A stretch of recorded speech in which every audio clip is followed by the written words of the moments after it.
exposé sur la kétourette, la suite. Donc voici la partie 2. Nous en étions au spicanard.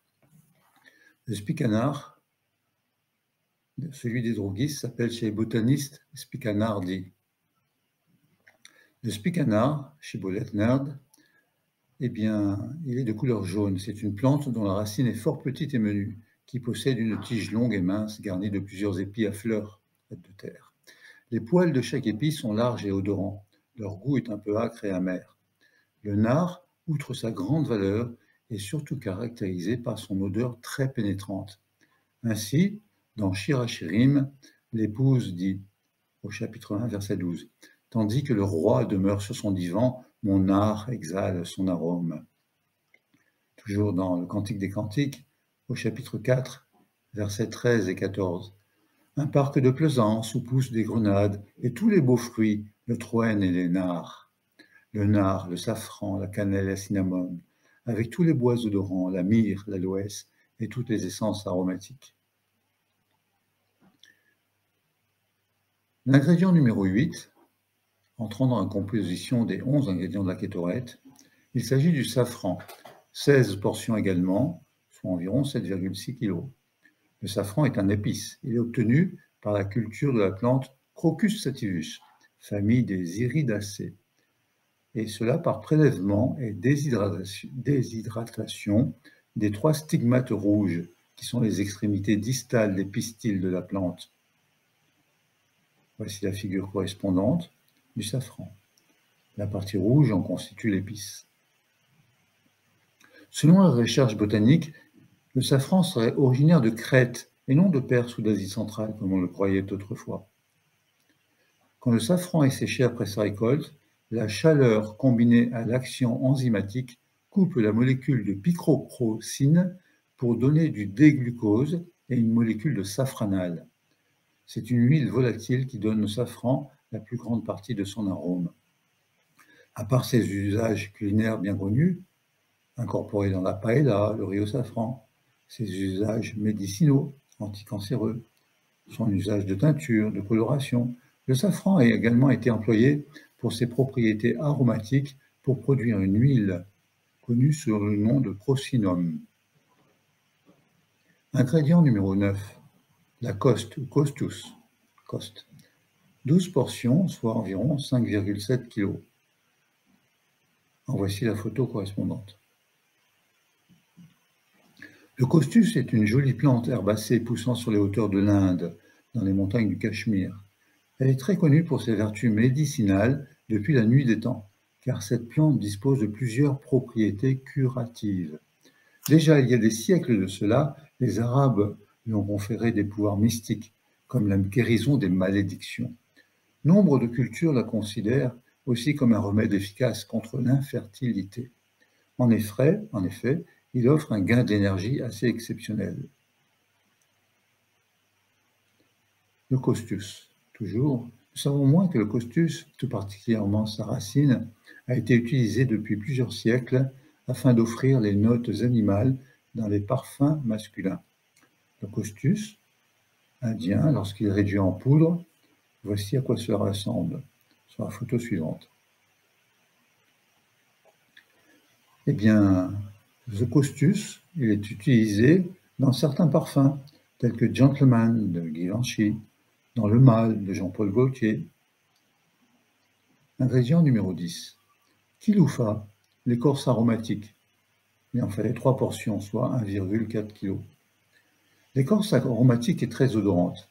Certains sages, comme le Shiltea Giborim, qui a fait de nombreuses recherches pour définir tous les ingrédients de la kétorette, lui pense qu'il s'agit de l'écorce de la cannelle, tandis que Cinnamon serait une autre espèce. L'écorce du cannelier, Cinnamomum zelanicum, donne une huile essentielle remarquable. Cette écorce provient d'une espèce de laurier cultivé essentiellement dans l'île de Ceylan, également en Inde. On le cultivait. Ingrédient numéro 11, le cinnamon, ou cannelle, cané, 9 portions, soit 4,3 kg. Il s'agit du nom ancien du cannelier de Ceylan, l'arbre qui donne la cannelle de Ceylan. Cet arbre, de la famille des lauracées, est originaire du Sri Lanka. En voici la photo. C'est un bel arbre, appelé également cinnamome. Il est toujours d'un vert éclatant et odorant par excellence.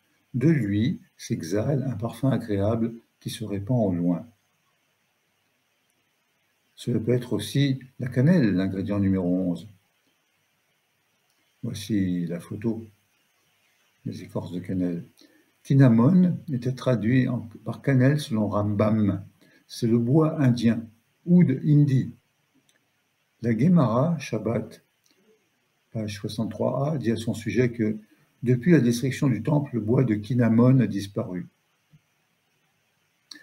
Une hypothèse alternative pour cet ingrédient numéro 11, cinnamon, c'est que ce serait le gingembre. Le gingembre est une plante originaire de l'Inde, du genre Zanjiber et de la famille des Zangiberaceae, dont on utilise le rhizome, savoir la tige souterraine. On l'utilise en cuisine et en médecine traditionnelle. Ce rhizome est une épice très employée dans un grand nombre de cuisines asiatiques, dont en particulier dans la cuisine indienne. En voici une image du gingembre. À partir du rhizome du gingembre sont extraites une oléorésine, 6%, et une huile essentielle, entre 1 et 3%. L'oléorésine contient les composés chimiques à l'origine de la saveur piquante, tels que le gingérol. La composition de l'huile essentielle, du gingembre, varie beaucoup suivant l'origine géographique. Mais on retrouve des composés odorants comme le zangibérène, le curcumène, le camphrène, le bisabolène, le citral et le linalol. Tous ces extraits sont destinés à l'aromatisation des aliments, tandis que seule l'huile essentielle est utilisée dans la parfumerie. Voici des extraits de gingembre. Photo suivante. Alors, en plus de ces 11 ingrédients essentiels, qui sont des épices, on y ajoutait, selon la Mishnah, dans Keritout 6, on y ajoutait 9 cabines, je rappelle qu'un cab c'est environ 2 litres d'eau, donc 9 cabines c'est 19,8 litres de savon de karchina ou de vêche, ainsi que 3 CA, un CA c'est 13 litres 3, et 3 cabines de vin de Chypre. Donc 3 CA et 3 cabines, cela fait 46 litres et demi de vin, ou bien d'alcool de capre selon d'autres exégètes. À défaut de ce vin, on y mettait du vin blanc vieilli, plus un quart de cab de sel de Sodome, soit environ un demi-litre de sel. Un rien d'herbe fumante, c'est une herbe spéciale dont la combustion a la propriété de rendre la fumée de l'ensemble de la kétorette bien verticale. Rabbi Nathan de Babylone dit plus un rien d'ambre du Jourdain. Mais si on y ajoutait un miel quelconque, miel de fruits, cette composition serait impropre au service. Commençons par le savon de Karchina, borite Karchina. Dans l'Antiquité, on utilisait la soude borite, soit d'origine minérale, soit d'origine végétale. La soude désigne alors un carbonate de sodium plus ou moins pur, et il provenait soit de natron, c'est un alcali minéral, c'est une forme de substance blanche que l'on trouve au bord de certains lacs sodés, des lacs temporaires ou permanents, dans les eaux saumâtres du désert, et éventuellement c'était purifié ou séché. Soit cette soude provenait des sels de lixiviation des cendres obtenues par la combustion de plantes adaptées au milieu salé, comme la salicorne. Et tout ceci était nécessaire pourquoi? Eh bien, pour nettoyer l'ongle aromatique. L'ongle aromatique, en tant que tsiporène, alias l'onisha, il était noir. Il fallait le frotter avec ce savon dans une solution alcaline, cela afin d'enlever ses impuretés, le blanchir et lui redonner son odeur puissante, cela avant de le piler en poudre fine. Donc, le savon servait à frotter, à nettoyer l'ongle aromatique de ses impuretés. Mais le Rav Portaléan dit « Je ne connais pas d'aromate que l'on frotte avec ce produit et qui ne perd pas son parfum. » C'est l'une des raisons qui le pousse à dire à ce Rav que l'ongle aromatique, effectivement, c'était un coquillage. Alors, borite Karchina, C'est le savon qui provient de Karchina. Mais où est Karchina? Une localisation possible se trouve dans la province de Krasnodar, en Russie, en face de la Crimée. Il existait à l'époque romaine, dans la province chersonèse taurique, une ville qui était nommée Karsina, dans la baie de Négropoli, au bord du fleuve Karsinite, Hypanis pour les Romains, actuellement Kouban. Voici une image de la géographie de la mer d'Azov. En haut de cette mer d'Azov, vous pouvez distinguer Mariupol, tristement célèbre actuellement, et au sud, côté est, la rivière Kouban. Et sur cette rivière Kouban, il y avait la ville de Karsina à l'époque. Actuellement, en Russie, cette ville se nomme Krachny, et c'est juste à côté d'un lac salé avec des pots lacustres, ce qui est favorable à la formation de natrons. Cependant,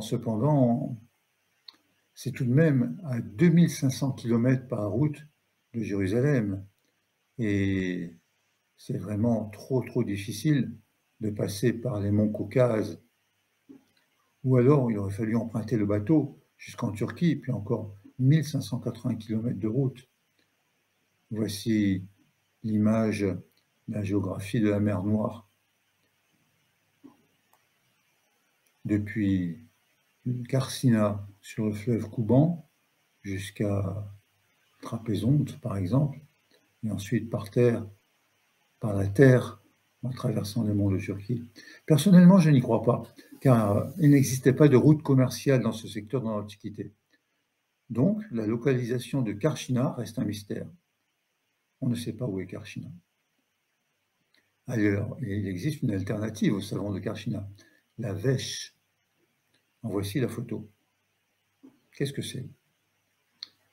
Eh bien, c'est une plante que l'on peut se procurer facilement, plante adaptée au climat tempéré, subtropicaux jusqu'en moyenne montagne. La vèche est une plante annuelle appartenant aux légumineuses. Sa croissance est rapide, mais elle est exigeante en eau. Elle a un fort pouvoir couvrant, ce qui lui permet d'étouffer les mauvaises herbes. Elle est utilisée comme engrais vert qui enrichit le sol en azote du fait de sa capacité à fixer l'azote de l'air. Effectivement, selon Rabban Shimon ben Gamliel, la vèche sert à blanchir l'œillet pour le rendre plus beau en solution alcaline. Selon Rachi, la soude de vèche était un sel alcalin tiré des cendres de combustion de cette plante.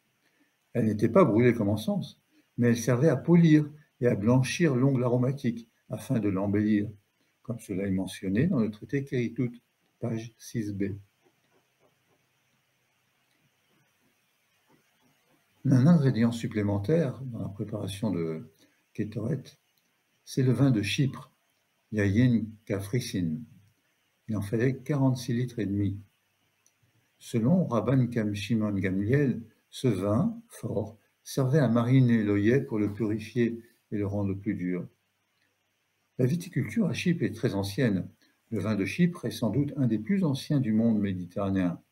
D'ailleurs, la découverte en 1999, près des côtes de l'île de Chypre, d'un vaisseau naufragé en 2300 avant notre ère, il transportait 2500 amphores de vin. Cela est le témoin d'une route commerciale très ancienne qui transitait par Chypre, entre la Grèce et l'Égypte. Selon le Talmud de Babylone, on trempait le girofle pour le ramollir, pour qu'il donne tout son parfum, c'est-à-dire que le parfum soit fort. Selon le Talmud de Jérusalem, il semble que le girofle étant fort, il fallait le tremper afin de le ramollir, pour que son odeur ne soit pas trop forte et qu'elle soit agréable. Donc il y a discussion entre les exégètes, entre les savants qui ont rédigé le Talmud de Babylone, ceux qui ont rédigé le Talmud de Jérusalem, pour savoir si le girofle, grâce à ce vin de Chypre, obtenait une odeur plus forte ou une odeur pas trop forte, afin qu'il soit agréable. Et à un moment donné, dans la préparation de Pitoum Kétoret, on dit « Mais l'urine, Raglaïn, ne bonifie-t-elle pas l'encens pour y tremper le girofle ?» À savoir que grâce à l'urine, le parfum obtenu du girofle serait meilleur. Je rappelle que le composant principal de l'urine, c'est l'eau, 95%, l'urée, 2%, et l'urée, c'est la principale substance qui contient de l'azote dans l'urine. Il y a aussi bien de nombreux composants en tout, dont de la créatinine, du potassium, des chlorures, des sulfates, du sodium, du phosphate, etc. L'azote et le phosphate contenus dans l'urée ont des caractéristiques qui font que l'urine était utilisée comme engrais naturel. On l'utilisait comme détergent, comme l'ammoniac, NH4OH. Et cela depuis l'Antiquité, jusqu'au XIXe siècle. En effet, on lavait le linge en utilisant de la vieille urine animale, comme lessive, en raison de sa forte teneur en ammoniac. Si on utilisait de l'urine pour y tremper le girofle, le parfum obtenu en serait bien meilleur. Mais on ne l'y incorporerait pas. Tout cela par respect pour le sanctuaire. Pas d'urine dans le temple, voyons. Ingrédients supplémentaires. Un quart de cave de mélar sédomite, du sel de Sodome.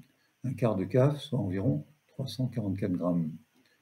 Selon Rambam, cela entrait dans l'obligation de mettre du sel sur tous les sacrifices et toutes les offrandes, tel que c'est mentionné dans la Gemara, Menachot, page 21a. Encore un ingrédient supplémentaire.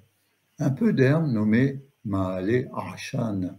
C'est une herbe fumigène, afin que, lorsqu'on faisait brûler l'encens, la fumée monte toute droite, comme le cèdre, et ne se disperse pas.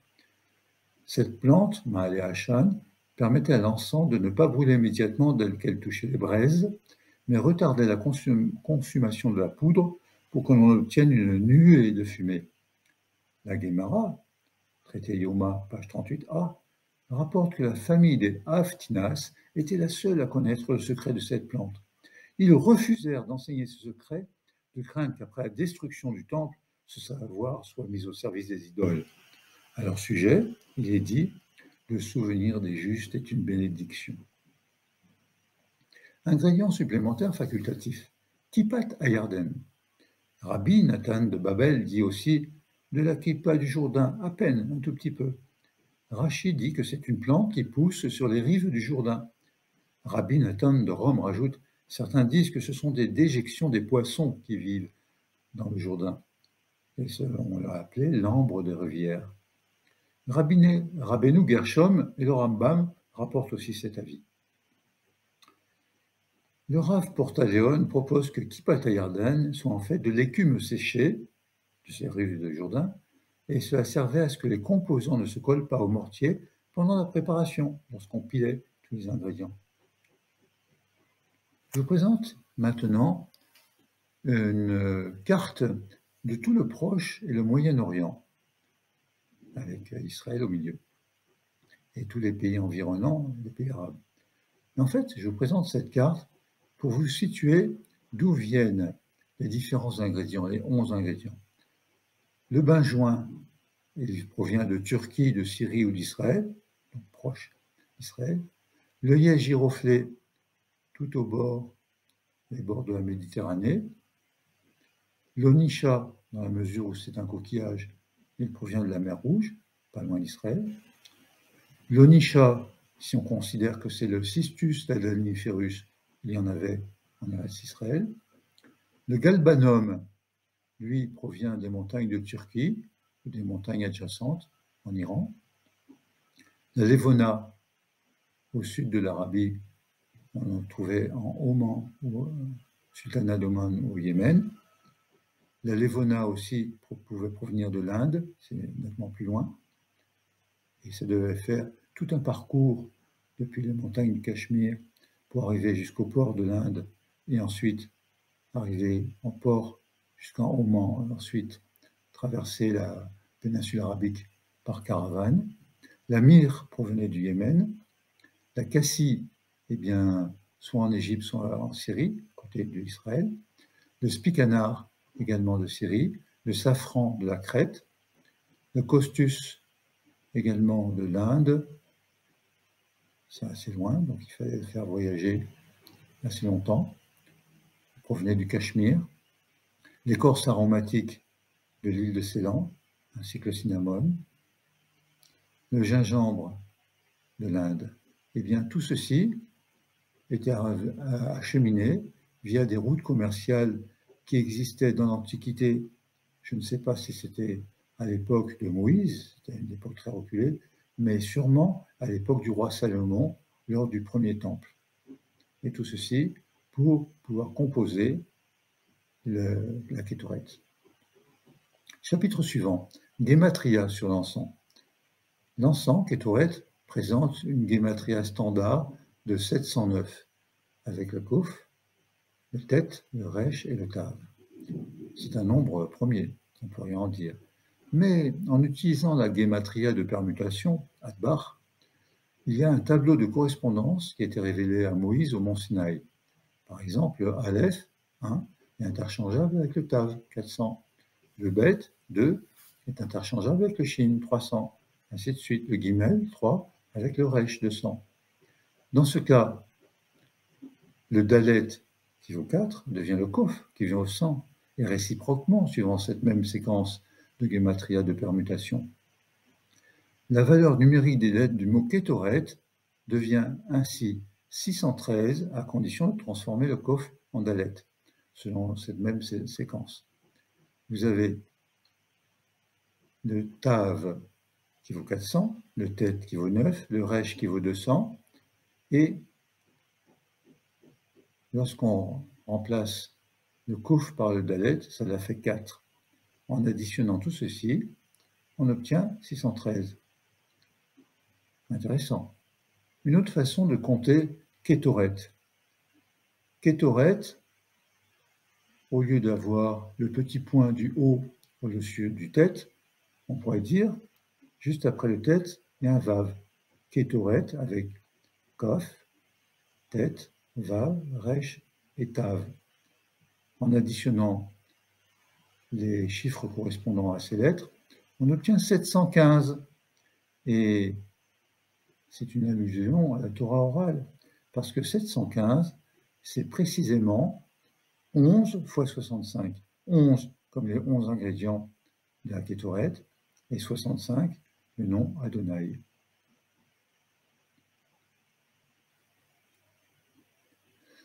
Mais sinon, en revenant à la Gematria simple, Kétoret, je vous ai dit, sa Gematria, c'est 709.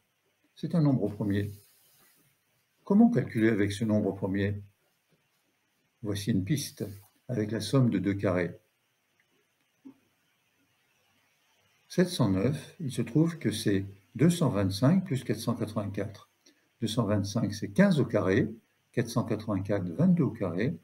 Donc, 15 au carré plus 22 au carré, on retrouve la gematria de Kétoret. Il se trouve que 15, c'est aussi la gematria de Hod, avec le He, le Vav et le Dalet, gloire, splendeur, tandis que 22, c'est la gematria de Yachad, avec le Yud, le Chet et le Dalet, qui veut dire ensemble. Et donc, c'est une façon de voir les choses. Les 11 ingrédients ensemble, Yachad, participent dans la Kétoret à la gloire Hod de Hashem. Kétoret comprend donc 11 ingrédients. Le benjoin, c'est le baume styrax, Sari, Gematria 300. Le yé ou ongle aromatique Shechelet, sa Gematria c'est 738. Le galbanum, Helvana, c'est 95. Le levona, en sens pur, levona, c'est 93. La myrrhe, mort, 246. La cassie, casse aromatique, Ketsia, sa Gematria, c'est 275. Le spicanar, Nerd, Gematria, 254. Le safran, Carcos, 280. La coste, 409. L'écorce aromatique, Kiloufa, 221. Enfin, le cinnamome ou gingembre, Cinnamon, 246. Vous me direz, que faire de tous ces nombres? Eh bien, lorsqu'on additionne en gematria tous les 11 ingrédients de la Kétoret, devinez, la somme de tous ces nombres, cela fait 3157. Et alors, 3157, c'est le produit de 11 fois 287. On retrouve les 11 ingrédients et 287, c'est la gematria de Zachoni, je me souviens. Donc je me souviens des 11 ingrédients. La Mishnah ajoute la chose suivante dans la préparation de la Kétoret. Rabbi Nathan disait, en broyant l'encens, il devait dire très fin, car le son de la voix bonifie les parfums. Chadek etev, edeb chadek. Chadek etev, etev chadek. Rachid dit que le son du maillet sur le pilon de cuivre était clair, et cela permettait une préparation parfaite de l'encens. Ainsi, celui qui pilait disait Chadek etev, edeb chadek. Chadek etev, etev chadek. Bien réduit, réduit bien, bien réduit, réduit bien. Mais est-ce le son du maillet sur le pilon qui est bon pour l'encens, ou bien les paroles du préparateur? Il semble que le préposé à l'encens donnait la mesure pour que le préparateur abatte le maillet au même rythme sur le pilon. Cette harmonie ressemblait à un chant que tous ceux qui s'activaient à cette préparation entonnaient en chœur. L'enseignement de Rabbi Yochanan, de même que la parole est mauvaise pour le vin, alors la parole est bonne pour les parfums. La parole associée au chant permettait d'obtenir un encens parfait, alors que pour le vin, c'est le contraire. Le vin symbolise les biens matériels. C'est la conférence que j'ai donnée sur les symboles du vin. Et le vin symbolise les plaisirs de ce monde, tandis que l'encens, avec ses parfums, font allusion à la spiritualité. Tous les encens ne sont-ils pas réduits en une poudre fine, ainsi qu'il est écrit « Tu en pileras en poudre fine » dans Kitissa, chapitre 30, verset 36. Et Sarkarta Mimena Chadek. Explication. Pour qu'elle soit d'une finesse extrême, lorsqu'on la remettait au mortier la veille de Yom Kippour, comme mentionné dans Keritout, page 6b, eh bien, si on a préparé la moitié de la quantité requise, c'est-à-dire seulement 184 portions, 83 kilos, ou bien, selon notre opinion, la moitié de la quantité requise pour chaque ingrédient, alors la préparation de l'encens restait valable. C'est-à-dire la moitié de chaque composant pour obtenir en tout 184 manées. Ceci est une loi qui a été transmise à Moshe au Sinaï. Cependant, si au lieu de 368 manées, on en parle pareil que la moitié, c'était valable, mais pour le tiers ou pour le quart, nous ignorons si c'est valable ou non. Le tiers de chaque composant, cela fait en tout 123 manées, le quart seulement 93 manées. Nous n'avons pas entendu, c'est-à-dire que nous n'avons pas de transmission à ce sujet, disent les sages. Dans ce cas, la kétoret ne serait pas valable à cause du doute. Rabbi Yehuda dit, tel est le principe, si la mesure a été respectée, c'est valable même après le partage. Mais s'il manque un seul des 11 ingrédients, le Kohen Gadol est passible de mort, s'il le présentait ainsi sur l'autel des parfums. Selon Rashi, toujours dans Keritout, page 6a, il s'agit uniquement de la kétoret du jour de Kippour. Si le Kohen Gadol pénétrait dans le Saint des Saints inutilement, le verset dit, il ne peut entrer à toute heure dans le sanctuaire s'il ne veut pas encourir la mort, car je me manifeste dans un nuage. Dans le traité de Jérusalem, traité Yoma 4, Ben Bar Kappara enseigne, une fois tous les 60 ou 70 ans, c'est une variation dans le temps en fonction de la taille des mains d'un Kohen Gadol à l'autre, ce qui restait des 3 portions du Kippour, une fois la poignée prélevée, constituait un surplus. Ce surplus était accumulé en 60 ou 70 ans, et cela représentait la moitié de la quantité annuelle nécessaire, soit les 184 manées dont j'ai parlé tout à l'heure, pour préparer la nouvelle kétoret, ce qui aurait été suffisant et valable. Or, le surplus de l'encens de chaque année est en moyenne de 2,5 manées, car le Kohen Gadol utilisait chaque Yom Kippour environ une demi-manée, soit la contenance de ces 2 paumes. Certes, mais en 60 ans, cela fait 150 manées, et en 70 ans, cela fait 170 manées. Dans un cas, ça correspond à 184 manées, qui sont la moitié de la mesure habituelle de la kétoret annuelle. De nombreux rishonim se sont étonnés que ce calcul ne corresponde pas à la réalité.